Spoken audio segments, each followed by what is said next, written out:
writing in bed today because it's quite late, but I have to do my assignment for today, and yeah, so I'll just do that from bed.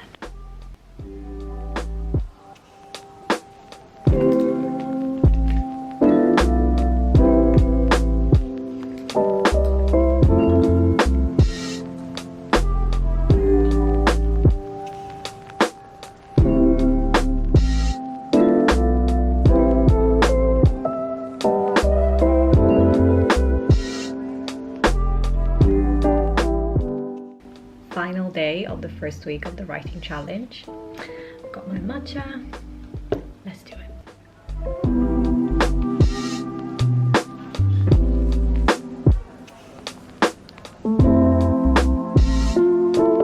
Hello, welcome back to my channel. My name is Zain, and if you don't know me, today I am going to talk to you about the first week of a writing challenge that I have joined. First of all, if you haven't watched my first video talking about what the writing challenge is and what I am doing, go and watch it now. I'm gonna link it up here and in the description down below for you to check out. It is important that you actually watch that before you dive into this video, because that gives you all the context and all the information that you need to understand what is it that I'm gonna talk about today. Firstly, let me say I am extremely excited to have made it to the end of week 1 of the writing challenge. I am not the most consistent person, so for me, this is like such a big win on the first week of January. I feel really proud of myself, but you know, it hasn't gone as smoothly as I probably thought it would be. Before I dive any deeper into the details of my first week in the writing challenge, please make sure you subscribe and hit that like button to help support my channel. As you know, this is my first time attempting to writing a book.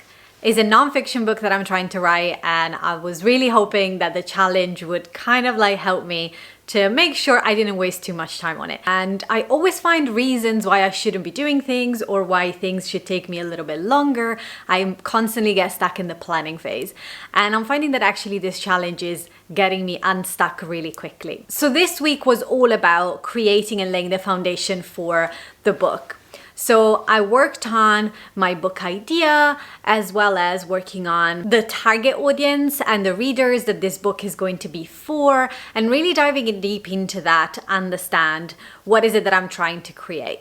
That was like a really helpful exercise, and I really loved the way that it was very straightforward and simple. I can't believe how much ground I've already covered in week 1. Some of the things that I did in the challenge were so fundamental to actually set up and lay the ground for the work that is gonna come in the next 3 weeks.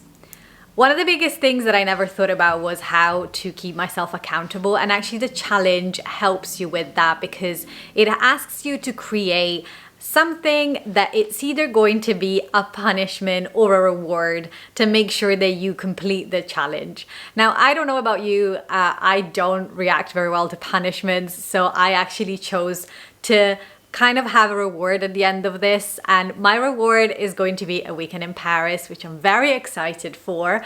So if I complete the challenge, I will have that to look forward to, and that is supposed to be something that obviously pushes me to make sure that I keep on track and complete the work that we're gonna be doing. I would love to know actually, are you somebody that would react better to having like a punishment and trying to avoid that, or do you actually like more to strive for a reward? Let me know in the comments. Anyway, that was like one of the first steps, and then the other steps were all about creating the structure of the book, which I thought was really great. So at the end of week 1, I already have my chapters and rough idea of what each chapter is going to cover. I have no doubt that in the next few weeks things are going to change and shift, but it's really good to have something so tangible at the end of the week and to have like something that I can look at as actual progress on my book idea. Probably the toughest thing for me in this challenge this week was to ask for feedback.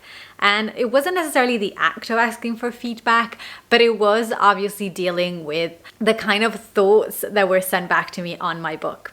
So that felt like the most vulnerable part, and the exercise consisted in reaching out to some people once you had decided what your book idea was going to be about to test it out. This had to be your target audience. So I had to find some people that relate obviously to the book idea that I am trying to write about. And they gave me feedback that was super helpful, but obviously some of it was not what I was hoping to get. And that, I think, gave me a glimpse into how difficult it is when you're working on something that you really, really care about, like a book. Obviously, you pick a topic that is close to your heart, and to get feedback that might not be something that people are interested in. It was like a bit of a tough moment. But I gathered the information from it that could actually benefit me perfecting my book. But I am pretty convinced that this is going to be my book idea. So none of the feedback that I received was as sort of like negative or as big that made me feel like I needed to change my idea, which I think it was a big positive. Overall though, the week went really quickly. I didn't quite manage to set up a specific time, which I think is something that I really want to focus on next week, is to have a dedicated time of the day that I just spend writing. And next week we're actually going to start writing, because for now I haven't really written anything for the book. It was all about the planning and laying down the groundwork for it. I think next week is going to be really important that I have a specific time that I'm going to do the challenge, so that I make sure that I do it every single day.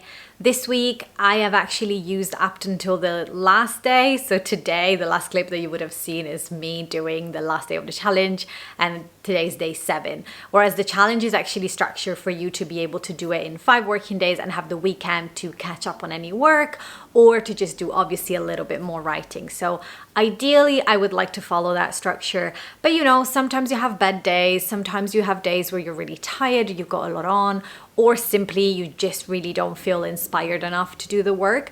So I think it's really good that there is that kind of like 2-day buffer, which I definitely have used already in week 1. So overall, I'm really pleased with how this has been going. Definitely already struggling a little bit with some of the aspects of it, but I feel the excitement coming up, and I'm very looking forward to week 2, where we are going to start actually writing the book. I say we, and I mean like the people obviously that are doing the challenge as well, but actually it was obviously just me. I am going to be starting writing the book. That is probably it for today's video. I hope I covered enough ground to get you to understand like how my journey is going. And I also wanted to say a massive thanks to everyone who has been supporting me on YouTube, on Instagram, where I'm sharing some daily updates. So make sure that you go and follow me if you don't already, because this is such an exciting thing to do, but it's also really, really scary. So I was very appreciative of everyone's kind comments, and also seeing that there are so many people who are also writing a book. So let me know if you're writing your own book as well right now. Are you doing a challenge? Are you just taking it on your own? Do you have any tips for me? Please make sure you share them in the comments, because I think we can really help each other and hopefully go through this wonderful journey that is becoming an author together. Thank you again so much for watching, and I'll see you next week for another update.